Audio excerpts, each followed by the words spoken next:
चलिए दोस्तों शुरू करते हैं। आज की वीडियो में अपन देखेंगे डेनोटेशन। फिर डेनोटेशन में भी जो क्लासिफिकेशन है, डेनोटेशन क्यों होता है।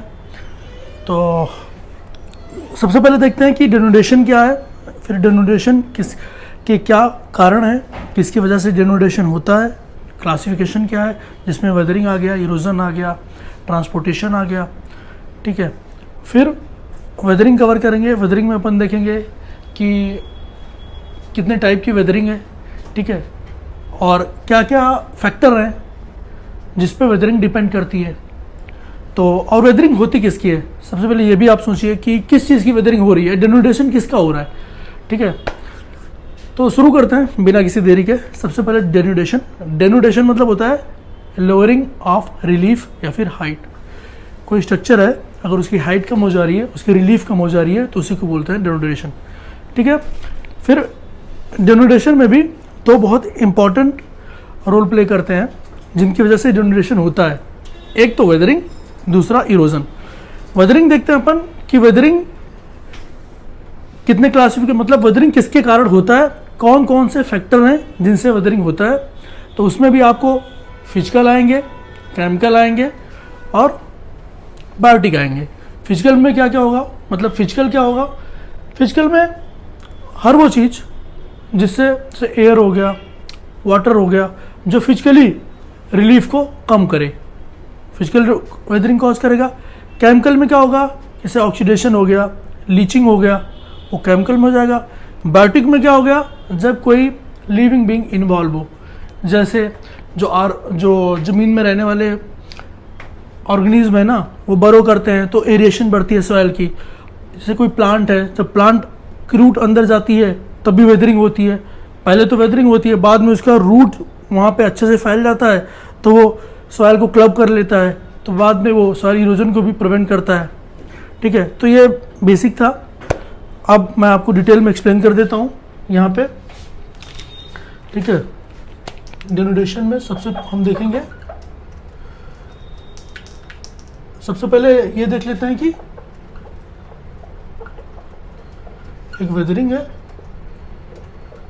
एक इरोजन है, एक ट्रांसपोर्टेशन है। ठीक है,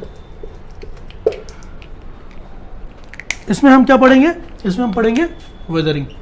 ठीक है, वेदरिंग में सबसे पहले क्या देखेंगे अपन कि वेदरिंग होती क्या है। वेदरिंग की एक छोटी सी डेफिनेशन। तो ये एक प्रोसेस है, वेदरिंग एक प्रोसेस है इन विच, जिसमें कि फिजिकल डिसइंटीग्रेशन होता है।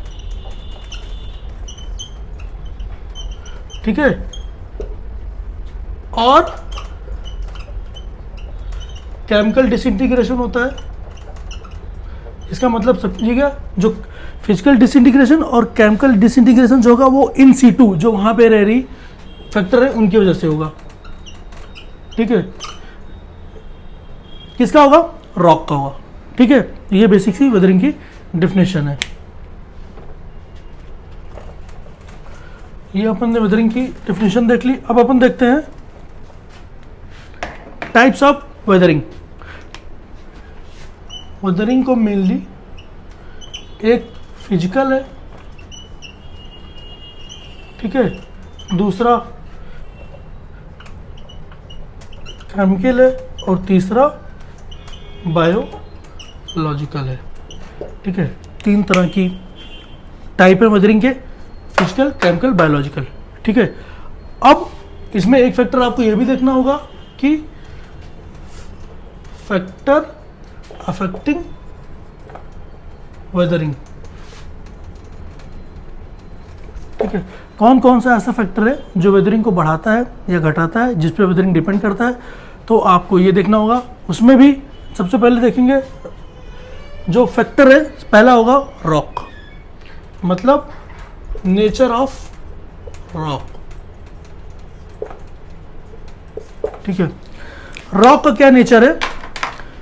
अगर रॉक सेडिमेंट्री है तो उसमें जो लाइन ऑफ वीकनेस होगी वो ज़्यादा होगी, ईजिली से क्रैक डेवलप हो जाएंगे, और उसका वेदरिंग आसानी से हो जाएगा। अगर वही रॉक मेटामॉर्फिक है तो उसमें जो लूजेस्ट पॉइंट है, जो वीकनिंग पॉइंट है, वो नहीं होगा। इस वजह से वो इतनी जल्दी वेदर नहीं हो पाएगा, उसका अनाच्छादन नहीं होगा, मतलब वो डिग्रेड नहीं होगा, डिसइंटीग्रेट नहीं होगा। तो फैक्टर में पहला है रॉक। रॉक की क्वालिटी पे डिपेंड करता है वेदरिंग होगी नहीं होगी, फास्ट होगी स्लो होगी। कैसे डिपेंड करता है? रॉक का जितना अगर हाईली कंपैक्ट रॉक है तो वो इजीली डिसइंटीग्रेट नहीं होगा। लूजली कंपैक्ट रॉक है तो मतलब वो आसानी से डिसइंटीग्रेट हो जाएगा। जैसे सेडिमेंट्री क्या होता है, आसानी से डिसइंटीग्रेट होता है, वेदर्ड हो जाता है, लेकिन मेटामॉर्फिक नहीं होता है। ये अपना था इसमें नेचर ऑफ रॉक में। दूसरा देखते हैं, नेचर ऑफ रॉक समझ गए आप। अब दूसरा देखते हैं, दूसरा आपको अच्छे से समझाऊंगा, क्लाइमेटिक फैक्टर। ठीक है, ये एक सिंगल क्लाइमेटिक फैक्टर अगर आप समझ लोगे काफ़ी कुछ कवर हो जाएगा, मतलब आप समझ जाओगे कि हो क्या रहा है।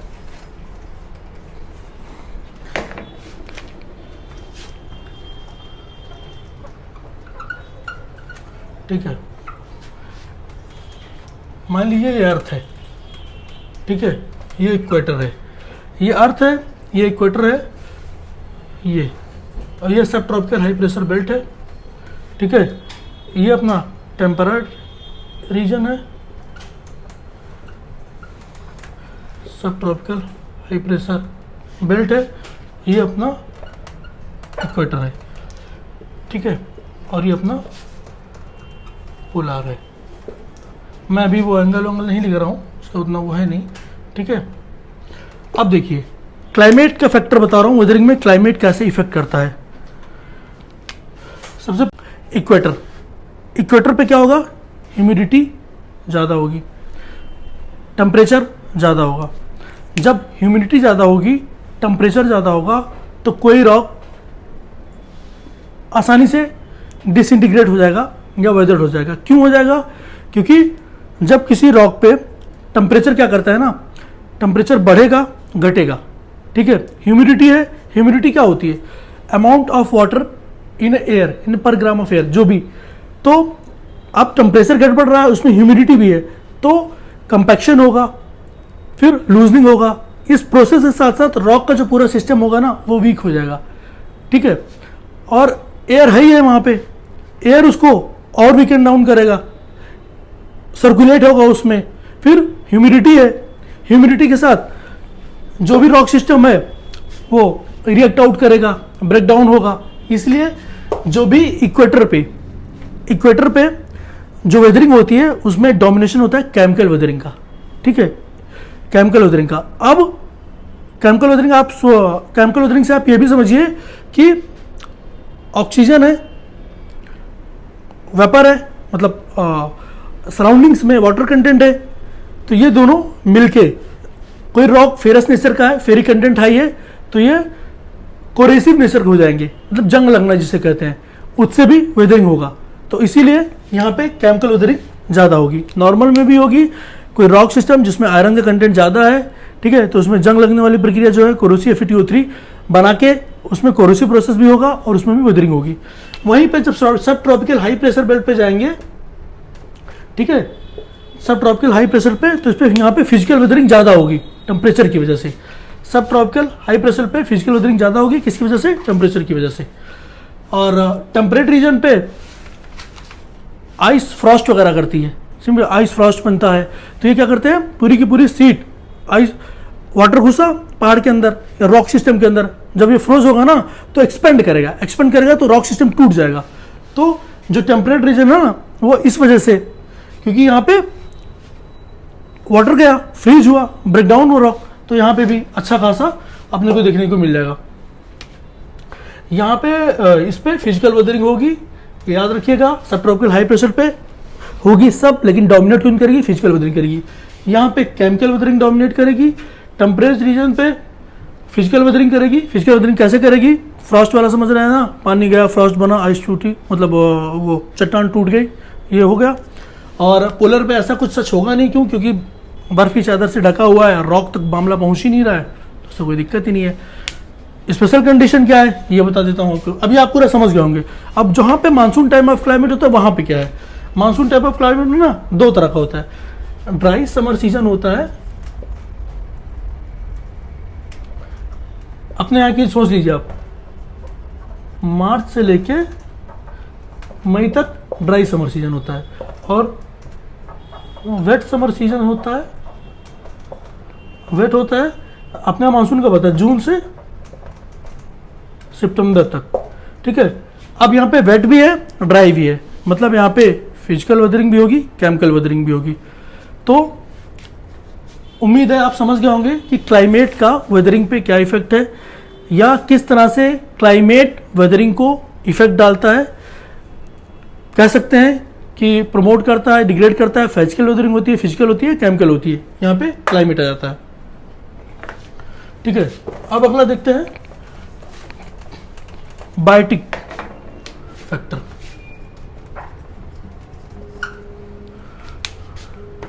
बायोटिक फैक्टर देखते हैं अगला, मार्कर कहाँ गया। इसमें क्या होता है, वेदरिंग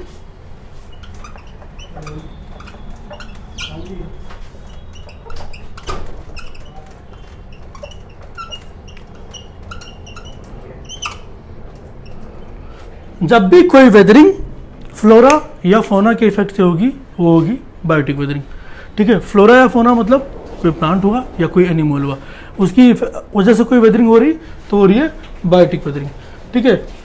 अब आप सिंपल समझिए, कोई रॉक सिस्टम है, उस पर कोई प्लांट उग रहा है, ठीक है, कोई पौधा उग रहा है, कोई पेड़ उग रहा है, तो जब उसका रूट अंदर जाएगा, रूट पेनिट्रेट करेगा, तो जो उसका ओरिजिनल रॉक है, जो ओरिजिनल रॉक सिस्टम है, उसमें पेनिट्रेशन होगी और वो टूटेगा, ठीक है, वेदरिंग होगा। दूसरा, उसी प्लांट की बात करते हैं, जब वो प्लांट हाईली ग्रो हो जाएगा तो उसकी रूट वहां की नेटिव सॉइल को पकड़ के रखेंगी, तो वही वहां की वेदरिंग को प्रिवेंट करेगा। तो शुरू में तो वेदरिंग कॉज कर रहा है, बाद में वो प्रिवेंट कर रहा है, ठीक है। और ये प्लांट का केस देख लिया। एनिमल के केस में देख लीजिए, जो बरोइंग एनिमल और डिगिंग एनिमल है ना, ये क्या करते हैं, मतलब बरोइंग एनिमल समझ रहे हैं ना, जो अंदर रहते हैं, बरो करते हैं, जो बिल बनाते हैं, वो एरिएशन बढ़ाते हैं सॉइल में, ठीक है, और कहीं ना कहीं से वो भी एक टाइप ऑफ वेदरिंग है। तीसरा फैक्टर में देखें तो ह्यूमन है, ह्यूमन तो अपने लिए कुछ भी करने को रेडी है, तो वो तो एंथ्रोपोजेनिक रीज़न बहुत सारे हैं वेदरिंग का, तो ये भी एक रीज़न है। तो ये अपन ने देख लिया कि क्या क्या फैक्टर हैं जो वेदरिंग को इन्फ्लुएंस करते हैं, जिसमें अपन ने पहला देखा टाइप ऑफ रॉक, वो रॉक कैसा है जिसको वेदर होना है, वो वीक है या हार्ड है, कंपैक्ट है या लूज है। दूसरा क्लाइमेट, इक्वेटोरियल पे कैसा क्लाइमेट है, सब ट्रॉपिकल हाई प्रेशर, सब ट्रॉपिक पे क्या क्लाइमेट है, पोलार पे क्या क्लाइमेट है, ठीक है, और उस क्लाइमेट से वहाँ पे केमिकल वेदरिंग हो रही है या फिजिकल वेदरिंग हो रही है, ये देख लिया अपन ने। बाद में अपन ने देख लिया बायोटिक वेदरिंग, जिसमें फ्लोरा और फोना का क्या इफेक्ट है, ठीक है, कैसे एक प्लांट वेदरिंग करता है, फिर बाद में वो वहाँ की नेटिव सॉइल्स को जकड़ के रखता है, जो इरोजन या वेदरिंग को प्रिवेंट करता है, कैसे ज़मीन में रहने वाले केचुए हो गए या जो बिल बना के रहने वाले हैं, ये कैसे एरिएशन करते हैं, सॉइल का मूवमेंट करते हैं, ये देख लिया अपन ने। अब अपन देखते हैं, अब इसी में आगे देखते हैं अपन टाइप ऑफ वेदरिंग, ठीक है। टाइप ऑफ वेदरिंग में देखते हैं अपन सबसे पहले फिजिकल वेदरिंग, फिर अपन देखेंगे केमिकल वेदरिंग, फिर लास्ट में आके वही बायोलॉजिकल वेदरिंग। तो फिजिकल वेदरिंग क्या है, फिजिकली चेंज आ रहा है किसी रॉक सिस्टम में। फिजिकली कैसे चेंज आएगा, या तो वो कंप्रेस होगा, ठीक है, या तो वो एक्सपेंस होगा। अब वो कंप्रेस या एक्सपेंस कैसे होगा, एक्सटर्नल फैक्टर क्या क्या होंगे, वो एक्सटर्नल फैक्टर सनलाइट भी हो सकता है, वाटर भी हो सकता है, एयर भी हो सकता है, कोई भी फिजिकल फैक्टर जिसकी वजह से किसी रॉक सिस्टम में दो चीज आपको एकदम याद रख लेनी है फिजिकल में, एक्सपेंशन, पहले यहाँ पे वेदरिंग लिख देता हूँ, ठीक है, और एक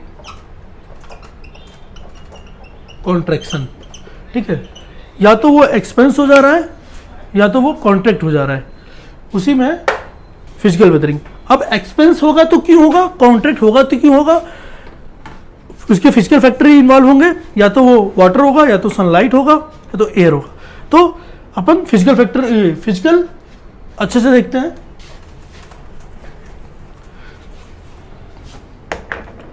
फिजिकल वेदरिंग में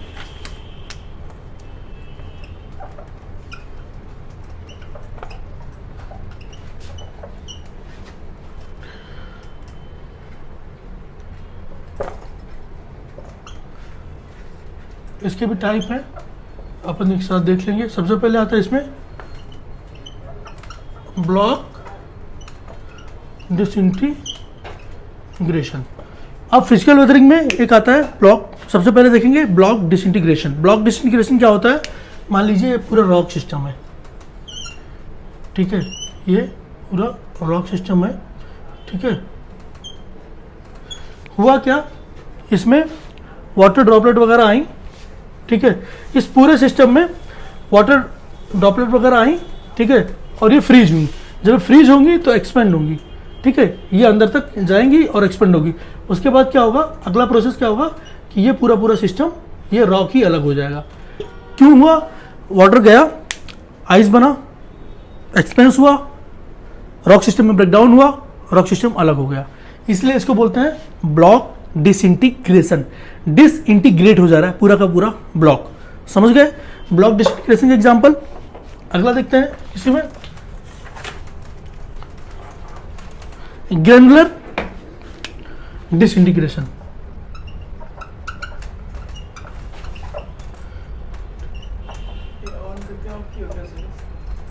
हाँ, ग्रैन्युलर डिसइंटीग्रेशन क्या होता है? जब ग्रेन्यूल एक पार्ट किसी रॉक सिस्टम का डिसइंटीग्रेट हो। अब वो ऐसा होगा क्यों? देखिए, मान लीजिए ये पूरा का पूरा रॉक सिस्टम है, इसमें जो स्ट्रक्चर है अंदर,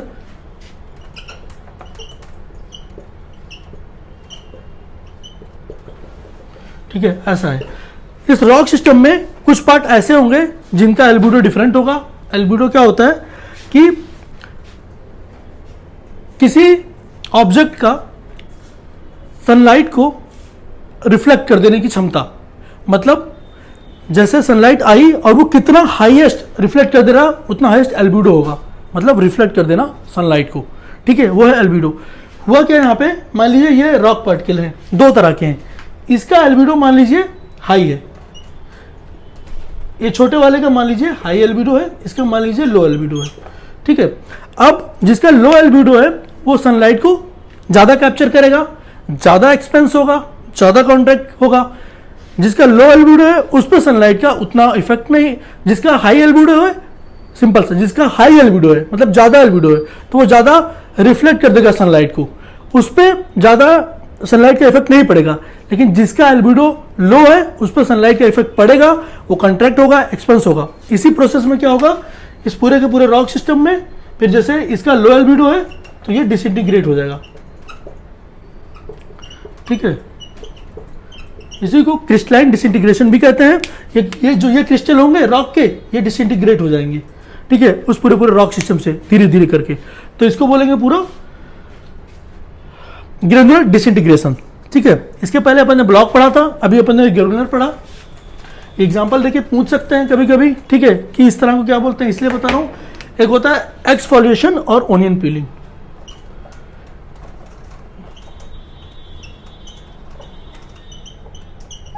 इसी को अपन कहते हैं onion piling.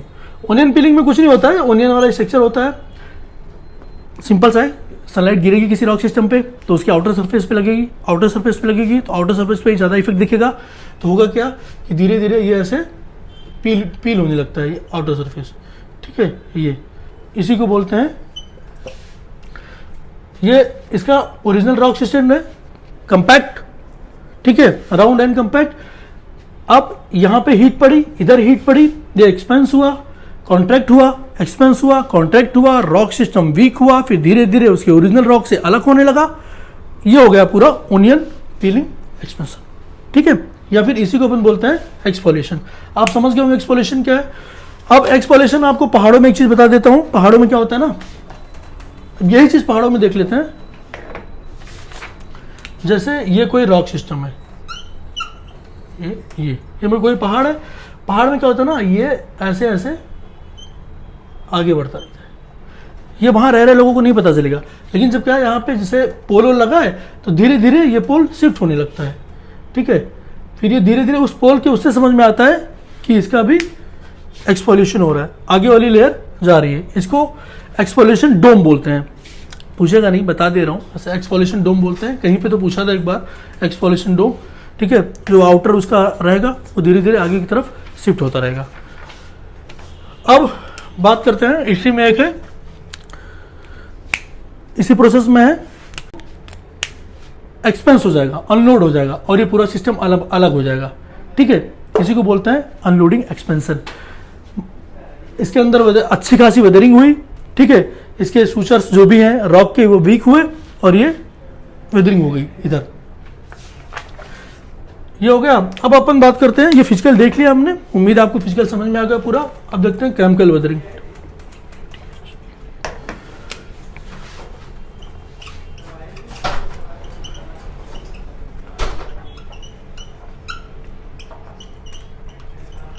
Chemical weathering, chemical weathering में सबसे पहले देखेंगे कौन कौन से टाइप होते हैं। उस टाइप में सबसे पहला जो पढ़ना है अपन को वो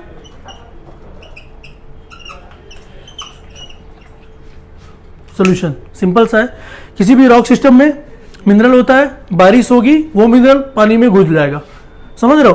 कोई रॉक सिस्टम है, बारिश हुई, उस रॉक में जो भी मिनरल प्रेजेंट है वाटर में घुल जाएंगे, उसी को बोलते हैं सॉल्यूशन। बस यही है और कुछ नहीं है, ज़्यादा दिमाग लगाना ही नहीं इधर, ठीक है। अगला है कार्बोनेशन। कार्बोनेशन भी बस बेसिकली सोचना है, कार्बोनेशन टर्मिनोलॉजी पे जाइए। कार्बोनेशन, कार्बोनेशन क्या होता है?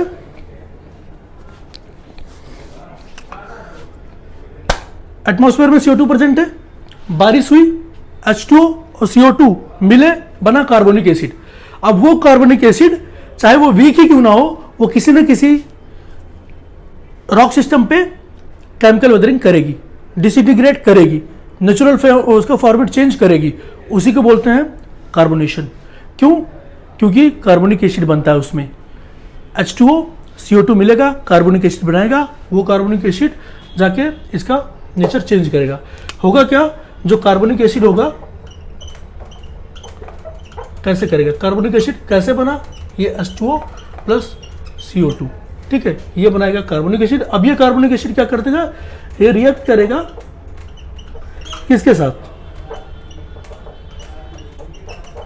लाइमस्टोन और कैल्शियम मिनरल्स, ठीक है, इसी को बोलते हैं कार्बोनेशन। कार्बोनिक एसिड का जो भी उस रॉक सिस्टम में प्रेजेंट है, लाइमस्टोन, कैल्शियम मिनरल, उनसे साथ रिएक्ट करेगा, क्योंकि वो कार्बोनिक एसिड एक एसिड है, वीक एसिड है, रिएक्ट करेगा तो उससे भी वेदरिंग होगी, उसी को बोलते हैं कार्बोनेशन। अब अगला देखते हैं,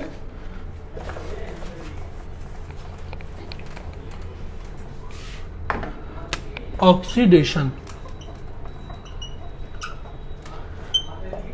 ये जिस मान लीजिए कोई रॉक है, रॉक में क्या प्रेजेंट है, आयरन, ठीक है, ठीक है। और अब क्या होगा कि आयरन, रॉक में आयरन है, एटमॉस्फेयर में आपको मिल जाएगा H2O प्लस O2, फिर ये क्या हो जाएगा H2O प्लस O2, ये आयरन पहले से ही है, ये O2 यहाँ पे है, ये कर देगा रस्टिंग, क्या कर देगा, रस्टिंग कर देगा।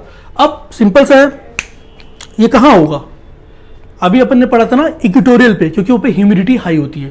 ह्यूमिडिटी हाई होने का मतलब है कि एयर में ह्यूमिडिटी हाई होने का मतलब होता है कि वाटर मॉलिक्यूल का प्रेजेंट होना, वाटर का प्रेजेंट होना, वाटर का प्रेजेंट होना, ठीक है। तो ये हो जाएगा आपका, यहाँ पे हो जाएगा ऑक्सीडेशन। और कभी कभी एक सीधा सा स्टेटमेंट दे देता है, और उस स्टेटमेंट से मतलब एक स्टेटमेंट देगा, बहुत फेमस स्टेटमेंट है ऑक्सीडेशन की, ये याद ही कर लीजिएगा, oxidation is responsible for reddish brown crust. किसकी वजह से होता है, ऑक्सीडेशन। ऑक्सीडेशन कहाँ पे होता है, इक्वेटर के आसपास होता है। क्यों? क्योंकि ह्यूमिडिटी हाई होती है, ठीक है। ये पूरा प्रोसेस इसी को बोलते हैं अपन, ये पूरा प्रोसेस इसी को बोलते हैं ऑक्सीडेशन। और रेडिश ब्राउन क्रस्ट क्यों होता है, ऑक्सीडेशन की वजह से होता है। इसी में लास्ट आता है हाइड्रेशन। हाइड्रेशन मतलब टर्मिनोलॉजी थी हाइड्रेशन, पानी से पानी डालते हो तो हाइड्रेशन। अब सब डिस्कस कर रहे हैं तो इसको भी करना बनता ही है। मतलब जब आप ऐड करते हो H2O तो एक्सपेंस करता है रॉक सिस्टम, उसमें आते हैं क्रैक और फिर ये केमिकल वेदरिंग बनता है। ठीक है, वो अंदर जाके उसका केमिकल फॉर्मेट भी चेंज कर देता है। ठीक है, तो क्या हुआ, पानी डाले, वाटर डाले किसी सिस्टम में, वो क्या हुआ, या तो कॉन्ट्रैक्ट करेगा या तो एक्सपेंड करेगा। ठीक है, फिर वो लीड करता है क्या, केमिकल वेदरिंग को, और अल्टीमेटली रॉक ब्रेक हो जाएगा। ये फिजिकल और केमिकल दोनों में आता है, ये चीज़ आप ध्यान रखिएगा। ठीक है, तो दोस्तों इस वीडियो में अपन ने देख लिया डेनोडेशन। डेनोडेशन में मेन जो होता है वेदरिंग, वेदरिंग का पूरा प्रोसेस कवर किया है। मतलब वेदरिंग कौन से फैक्टर हैं जो वेदरिंग को इन्फ्लुएंस करते हैं, उसमें सबसे पहले अपन ने देखा सबसे इंपॉर्टेंट जो था वो क्लाइमेट था। क्लाइमेट मैंने आपको समझा दिया कि इक्वेटर पे क्या होगा, सब ट्रॉपिकल पे क्या होगा, पोलर पे क्या होगा। ठीक है, कहाँ पे ह्यूमिडिटी ज़्यादा होगी, एयर ज़्यादा होगा तो कहाँ पे केमिकल होगा, और फिजिकल कहाँ पे होगा, डिजर्ट वगैरह पे क्या सीन है, ये बता दिया। फिर मैंने बता दिया आपको इसके साथ साथ कि रॉक का सिस्टम, मतलब रॉक वीक है, कैसा रॉक है, रॉक के जो बीच कंपैक्शन कैसा है। ठीक है, उसके बाद फ्लोरा और फ्यूना का इफेक्ट, ये है क्यों, मतलब ये ऐसे फैक्टर हैं जो बताते हैं वेदरिंग फास्ट, मतलब वेदरिंग को इन्फ्लुएंस करते हैं। ठीक है, ये तीनों। उसके बाद टाइप ऑफ वेदरिंग देख ली अपन ने। टाइप ऑफ में क्या देखी हमने, फिजिकल वेदरिंग देख ली, कैसे ग्रेनुलर डिसइंटीग्रेशन हो रहा है, ब्लॉक डिसइंटीग्रेशन दे रहा है, पानी जा रहा है, फ्रीज हो जा रहा है, एक्सपेंड हो जा रहा है। ठीक है, ब्लॉक कैसे हो रहा है, एक्सफोलिएशन कैसे हो रहा है, ये फिजिकल देख लिया। केमिकल देख लिया कि ऑक्सीडेशन कैसे हो रहा है, हाइड्रेशन कैसे हो रहा है, कैसे चीज़ें। ऑक्सीडेशन में अपन ने देखा कैसे कि O2 और वो प्रेजेंट होगा। अपन ने देख लिया कि कैसे कार्बोनिक एसिड से बन रहा है H2O, CO2 मिलकर कार्बोनिक एसिड बनाते हैं, फिर लाइमस्टोन से रिएक्ट करके उसका केमिकल फॉर्मेट बदल देते हैं। फिर अपन ने देख लिया बायोटिक की वजह से क्या है, बायोटिक आप समझ रहे हो, उससे प्लांट वगैरह से क्या इफेक्ट पड़ता है। तो बेसिकली अपन ने वेदरिंग की इस वीडियो में, डेनोडेशन में अपन ने कवर किया वेदरिंग, और वेदरिंग की इस वीडियो में पूरा हमने कोशिश किया है अच्छे से कवर करने का। तो थैंक यू वेरी मच, जैसा हो रिव्यू करिएगा।